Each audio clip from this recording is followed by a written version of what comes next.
আপনার হাতে যদি আইফোন থাকে তাহলে একটা কথা মনে রাখুন, আপনি হয়তো ফোনটার পুরো ক্ষমতার 50% ব্যবহার করছেন না, কারণ আইফোনের সেটিংসের ভেতরে এমন কিছু হিডেন ফিচার রয়েছে যেগুলো অ্যাপল খুব একটা সামনে দেখায় না। অথচ এগুলো চালু করলে আপনার আইফোন ব্যবহার করা আরও সহজ, দ্রুত এবং অনেক বেশি স্মার্ট হয়ে যাবে। আর সবচেয়ে মজার ব্যাপার হলো 10 নম্বর সেটিংটা এমন একটা ফিচার যেটা চালু করার পর অনেকেই বলে এটা আগে জানতাম না কেন। তাই ভিডিওটা শেষ পর্যন্ত দেখুন। Number 1, back tap.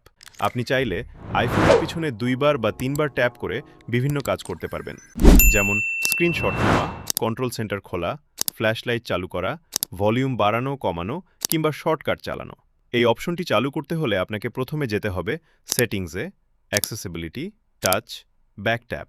এখানে পাবেন ডাবল ট্যাপ এবং ট্রিপল ট্যাপ। ধরুন ডাবল ট্যাপে স্ক্রিনশট সেট করে দিলেন, এখন ফোনের পিছনে 2বার ট্যাপ করলেই স্ক্রিনশট। তবে একটা বিষয় মনে রাখবেন, কিছু ক্ষেত্রে ফোনের ব্যাক ট্যাপ ভুল করেও ট্রিগার হতে পারে, তাই আপনার প্রয়োজন অনুযায়ী ফিচার সেট করাই ভালো। নাম্বার 2, হিডেন ব্যাটারি পার্সেন্টেজ এবং ব্যাটারি ইনফরমেশন। অনেকেই শুধু ব্যাটারি পার্সেন্টেজ দেখেন, কিন্তু আইফোনের ব্যাটারি সেটিংসে আরও গুরুত্বপূর্ণ তথ্য রয়েছে। এজন্য প্রথমে আপনাকে যেতে হবে সেটিংসে, এরপর এখান থেকে চলে যাবেন ব্যাটারি। এখানে আপনি দেখতে পারবেন কোন অ্যাপ সবচেয়ে বেশি ব্যাটারি ব্যবহার করছে এবং কোন সময়ে ব্যাটারি বেশি খরচ হচ্ছে।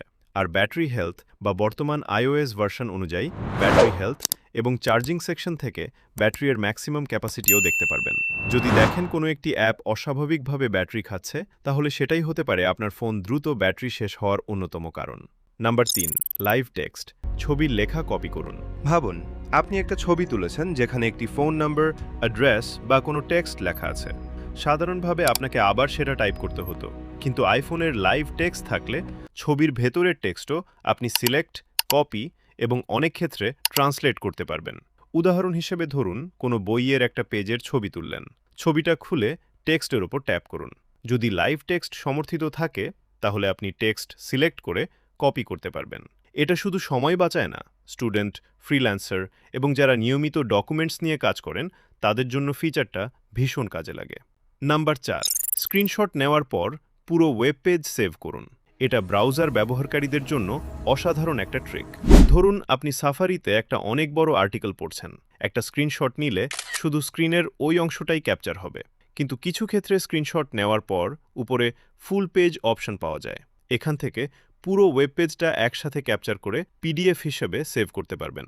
মানে একটা আর্টিকেলের 10 থেকে 15টা স্ক্রিনশট নেওয়ার দরকার নেই, একবারে পুরো page save. Number 5, hidden control centre customization. আপনার কন্ট্রোল সেন্টার হয়তো দেখতে অন্যদের আইফোনের মতোই, কিন্তু আপনি চাইলে এটাকে নিজের মতো কাস্টমাইজ করতে পারবেন। এজন্য আপনাকে প্রথমে যেতে হবে সেটিংসে, তারপর সেখান থেকে কন্ট্রোল সেন্টার। iOS এর নতুন ভার্সনগুলোতে কন্ট্রোল সেন্টার কাস্টমাইজেশন আরও ফ্লেক্সিবল হয়েছে। আপনি প্রয়োজন অনুযায়ী বিভিন্ন কন্ট্রোল যোগ, সরানো বা সাজাতে পারবেন, যেমন screen recording, calculator, flashlight, low power mode, dark mode, timer.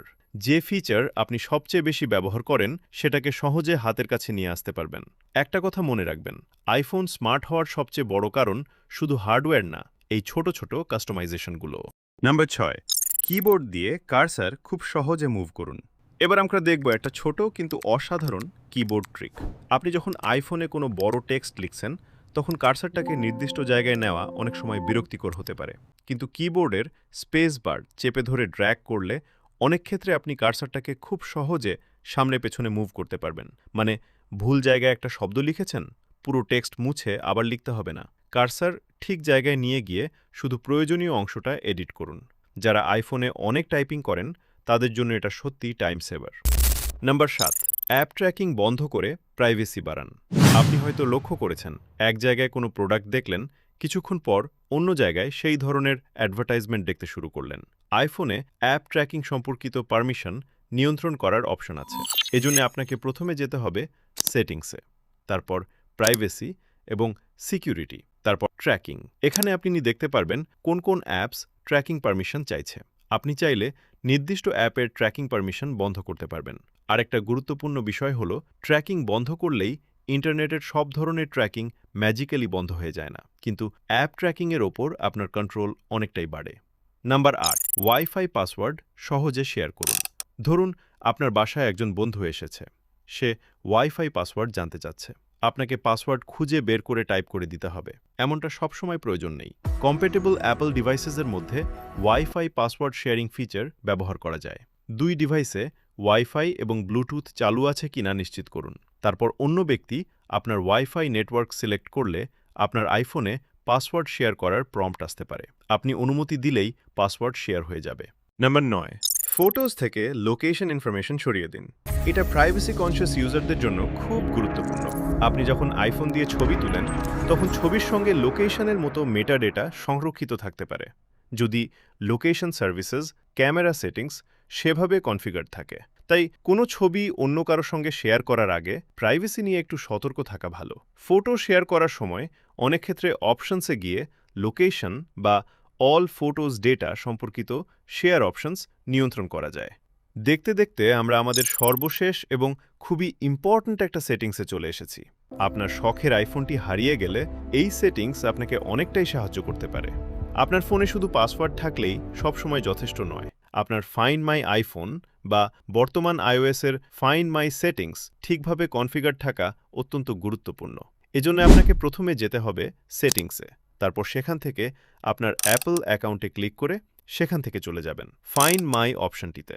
তারপর সেখান থেকে ফাইন্ড মাই আইফোন, এখানে ফাইন্ড মাই আইফোন চালু আছে কিনা চেক করুন। আপনার আইফোন হারিয়ে গেলে ফাইন্ড মাই এর মাধ্যমে সেটার লোকেশন খুঁজে বের করার চেষ্টা করতে পারবেন এবং প্রয়োজন অনুযায়ী লস্ট মোড ব্যবহার করতে পারবেন।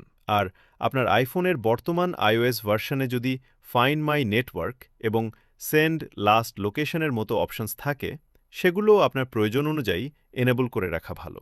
কারণ একটা আইফোনের দাম যতই হোক, ফোন হারানোর পর সবচেয়ে গুরুত্বপূর্ণ হলো আপনার পার্সোনাল ডেটা নিরাপদ রাখা। এই ছিল আইফোনের 10টি হিডেন সেটিং এবং ফিচার, যেগুলো আপনার দৈনন্দিন আইফোন ব্যবহারকে অনেক বেশি স্মার্ট করে তুলতে পারে। কিন্তু এখানেই শেষ নয়, কারণ আইফোনের সেটিংসের মধ্যে এমন আরও কিছু ফিচার আছে যেগুলো ব্যাটারি ব্যাকআপ বাড়াতে, ফোন স্লো হলে পারফরমেন্স ঠিক করতে এবং প্রাইভেসি আরও স্ট্রং করতে সাহায্য করতে পারে। আর মজার ব্যাপার হলো, এর মধ্যে কয়েকটা সেটিং অ্যাপল নিজেই খুব একটা হাইলাইট করে না। ভিডিওটা ভালো লাগলে লাইক করুন, আর এমন আরও আইফোন টিপস, হিডেন ফিচার্স এবং টেক ট্রিক্স পেতে চ্যানেলটা সাবস্ক্রাইব করে রাখুন। দেখা হবে পরের ভিডিওতে। ভালো থাকবেন, সুস্থ থাকবেন আর বিডি টেক নার্ডের সাথেই থাকবেন।